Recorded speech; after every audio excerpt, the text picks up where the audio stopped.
It sounds really crazy, but I had a wisdom tooth that got infected, and it got quite severe where it was closing off my breathing, so I couldn't breathe. So I got rushed into hospital, like clothes ripped off me, like set up onto the lots of stick. I can't remember what they were, but things stuck on me just to check that I needed urgent medical care. And they brought me down, actually made me help me breathe again, but put me in a room at the hospital, which was for people with acute, very, very serious conditions. And I was in there because I had a wisdom tooth. I felt like an absolute fraud in the room. But there was a book in the room, and I picked it up, and it's a book called Outliers by Malcolm Gladwell. And I read it, and the nurse came up to me and she laughed, and she said, "Oh, that's what you are. That's what we call you, is an outlier, because you're in there. You shouldn't really be here. You should be in a ward somewhere. We just haven't got a bed, so we've had to put you here." And I read the book, and I've never forgotten that concept, that I spent most of my life thinking that I needed to fit in, and that it wasn't okay to be an outlier, that it wasn't something to be proud of. It was something that I should avoid telling people, that I think differently.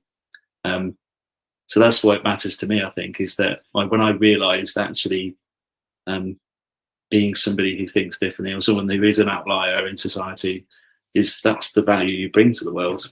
And actually, it's not about you fitting in, it's about how do you help, how do you make a difference so that others like you can feel that they fit in.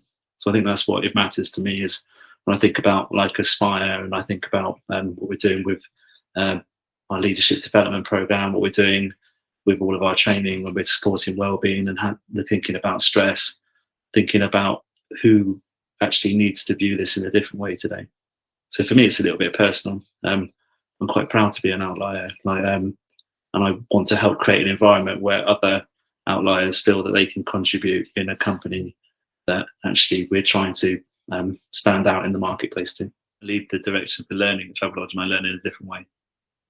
But part of that also is I think about things probably, and my team also actually think quite a lot, think about things. How do we build that learning environment that's inclusive? So actually one of the things we do behind the scenes is when we're doing contracts, we spend quite a bit of time working through being able to share sensitive data with third parties like Lifetime, who support our Aspire levels 3 and 4, or Better Up, our coaching partner, to make sure that people can disclose that information about themselves. And that is different level of data. If you're not so that the business can see it, we don't want to see any of that. It's so that the support from those companies can be increased, so they have specialist coaches that can help with people who learn in a different way. And on our Aspire program, that's huge. But it's thinking that, okay, well, what do we need to be able to provide support, not just hope that everybody can just adapt? Where's the specialist support there as well? And actually making sure that that's absolute fundamental part of the build when we're building programs. That's the bit as well. So I think actually I learn in a different way. It's how do I then help everybody who needs different things at different times, that support is there, not just from the business, but from the partners that we work with.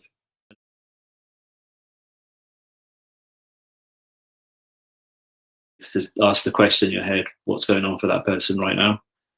And just that one question, I think if you always think of that, it does make you take a step back and think, okay, well, what's happened prior to this interaction? What's happening outside of this room, before that behaviour?